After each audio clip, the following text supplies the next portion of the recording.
Հարգելի գործընկերներ, մինչ զեկուցվող հարցերին անդրադառնալը ուզում եմ ուրախությամբ արձանագրել, որ շատ կարևոր մի որոշում է կայացրել FIFA-ն եւ 2029 թվականին աշխարհի միջև 20 տարեկանների ֆուտբոլի առաջնությունը տեղի կունենա Հայաստանում եւ Վրաստանում։ Ես ուզում եմ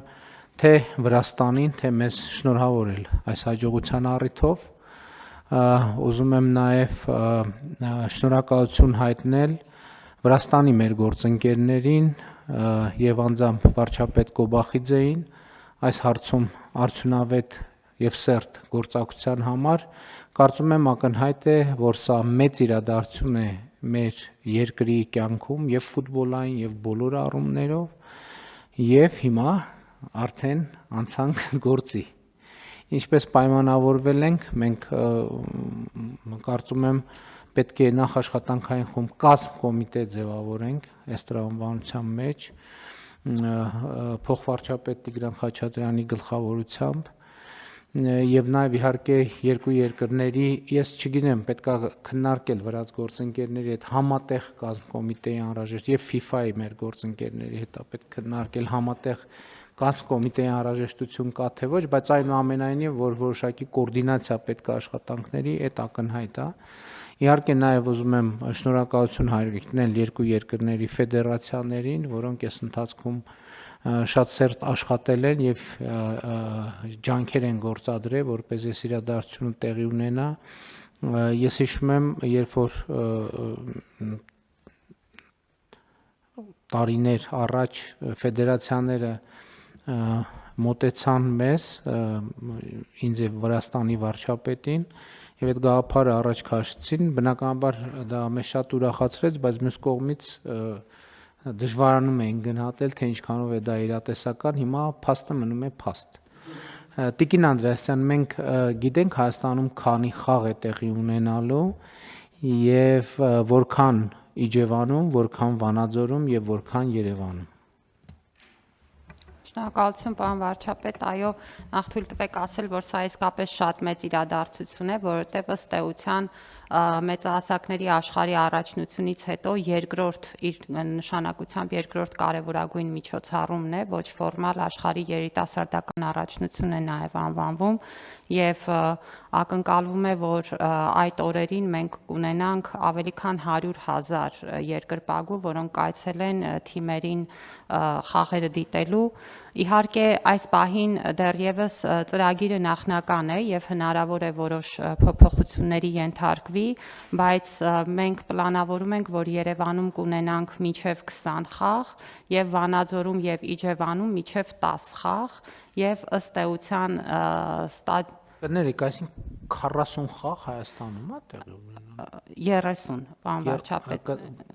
Վանաձորում եւ Իջևանում միասին մինչեւ 10 խաղ եւ Երևանում մինչեւ 20 խաղ։ Ամեն դեպքում 30-ն է շատ մեծ թիվ, այստեն չի։ Դե մենք այո։ Ըստ ամենայնի մինչեւ 20 տարեկաններին ուրիշ ավելի մեծ է։ Այո, իր ընթացակարգը ծրագիրը բնականաբար դեռ կհստակեցվի, բայց նախատեսվում է, որ ամենայն հավանականությամբ մենք խոսում ենք 29 թվականի սեպտեմբեր-հոկտեմբեր ամիսների մասին, այսինքն շատ մեծածավալ մի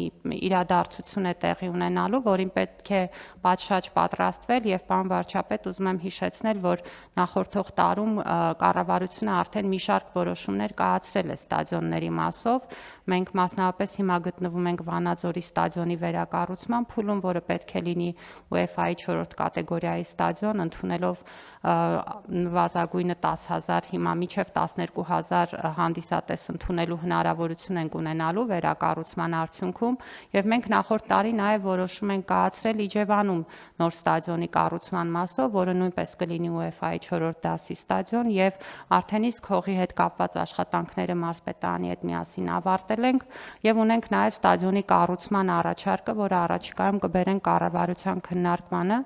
այսինքն աշխատանքները ինտենսիվ ընթացել են նախորդող փուլում, հիմա էլ համակարգված միասին կաշխատենք, որպեսզի պատշաճ պատրաստվենք։ Շատ լավ, իհարկե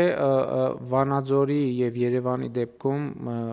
ինձ համար պարզ է մենք ինչպես ենք գործելու։ Ճիշտն ասած Իջևանի մասով որոշակի լարվածություն կար եւ կա, որովհետեւ այնտեղ 0-ից ստադիոն պիտի կառուցվի, բայց ես ուրախությամբ տեղեկացա, որ կան ընկերություններ, որոնք ոչ միայն պարտավորվում են, որ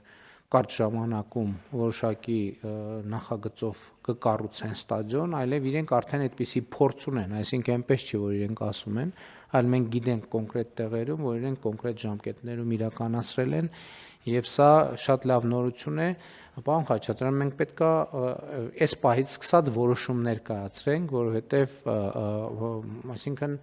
երկար-բարակ քննարկումների կարիք չունենք, մանավանդ որ երկար-բարակ քննարկումները արել ենք, որովհետև ամեն փուլի հետ մեզ ազդակները եկել են, որ ոնց որ թե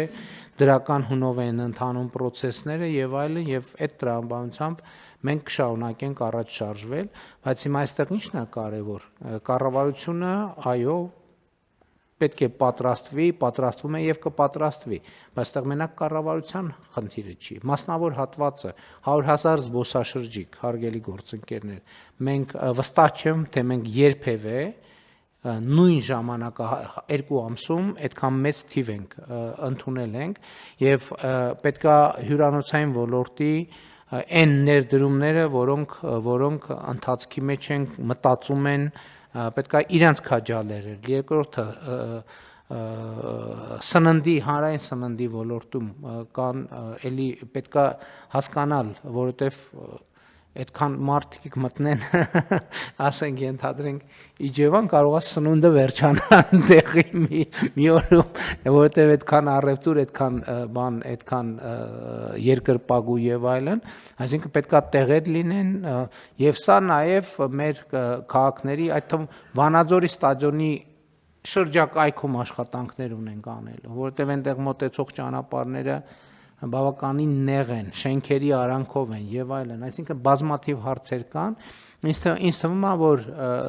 այս խնդրի հետ կապված, պարոն Խաչատրյան, նաեւ մեր տեղական մասշտաբի ներդրումային ֆորումի նման մի բան է պետք անել, նկատի ունեմ աշխատանքային մակարդակի, որպեսզի հասկանանք որտեղ ինչ ներդրումներ կան եւ շատ լավ լուրն այն է, որ մենք նաեւ վերջին այցերի ընթացքում, երբ որ մենք Բերդ խոշորացված համայնք գնացինք, նոյեմբերյան խոշորացված համայնք գնացինք, այդտեղ նաև մենք պետքա ինչ որ քննարկում ենք զբոսաշրջային հոսքերի համար, ես համոզված եմ բոլոր այդ մարդիկ, եթե մենք զբոսաշրջային հոսքերը ճիշտ ուղղորդենք, նրանք էլի կվերադառնան հաստատ եւ հաստատ ուրիշներին էլ խորհուրդ կտան, որ գնացեք անպայման Հայաստանը տեսեք։ Նկատի ունեմ իրադարձությունը, բուն իրադարձությունը ֆուտբոլային է, բայց այստեղ հարակից շատ մեծ էֆեկտների սպասում մենք պետքա ունենանք եւ պետքա ամեն ինչ անենք, որ ենթակառուցվածքը համապատասխան լինի, որպեսզի մաքսիմալ մեր տնտեսությունը, մեր հանրությունը, մեր բիզնեսը օգուտ ստանա։ Համեցեք, Տիկին Անդրեաս։ Շնորհակալություն, պարոն վարչապետ, այստեղ դուք շատ ճիշտ եք, մեծ ծավալի աշխատանք կա թե մասնավորի կողմից, թե մեր կողմից, պետք է ասեմ, որ այս որոշումից հետո մենք ակնկալում ենք, որ առաջիկայում այց կլինի Հայաստան եւ մենք նաեւ կստանանք առաջիկա անելիքների ճանապարհային քարտեզ FIFA-ի մեր գործընկերներից ու այստեղ կարևոր է լինելու նաև մեր տարբեր գերատեսչությունների ներգրավվածությունը, որովհետև մենք խոսում ենք ոչ միայն զբոսաշրջիկների մասին, մենք խոսում ենք նաև շատ մեծ ծավալի անձնակազմի ժամանակավոր Հայաստանում գործունեություն ծավալելու մասին առաջնության կազմակերպման ընթացքում, որը նախատեսում է հատուկ ընթացակարգեր, կարգավորումներ եւ այստեղ կարիք է լինելու մեր տարբեր գերատեսչությունների ներգրավվածությունը, նաև լրացուցիչ այդ թվում գուցե օրենսդրական որոշ կարգավորումների կարիք ունենանք, բայց վստահաբար այդ աշխատանքը միասին պլանավորված կարող ենք իրականացնել եւ կուզեմ նաեւ ընդգծել, որ ինչ վերաբերում է ենթակառուցվածքներին, դուք նշեցիք ճանապարհների հարցը, ստադիոններին մոտեցող մնացած անհրաժեշտ ենթակառուցվածքների հարցը, մենք քանի որ աշխատում ենք փորձառու միջազգային կազմակերպությունների հետ, նույն Վանաձորի օրինակով կարող եմ ձեզ ասել, որ հիմա նախագծման process-ում այդ բոլոր հարցերը առաջարկները արդեն դրված են, այսինքն որոնք պիտի լինեն ճանապարհները, որ ուղղություններով, հաշվի առնելով միջազգային ստանդարտները եւ բոլոր այն կարգավորումները, որոնք պետք է ապահովել մարդկային նման հոսքի առկայության պարագայում, եւ սա զուգահեռ նախագծմանը արդեն մենք թե մարզպետի հետ ենք նաեւ քննարկումներ ունեցել եւ կարծում եմ, որ համապատասխան լուծումները, օրինակ Վանաձորի դեպքում արդեն գծագրված են, Իջևանի պարագայում էլ արդեն կան առաջարկները։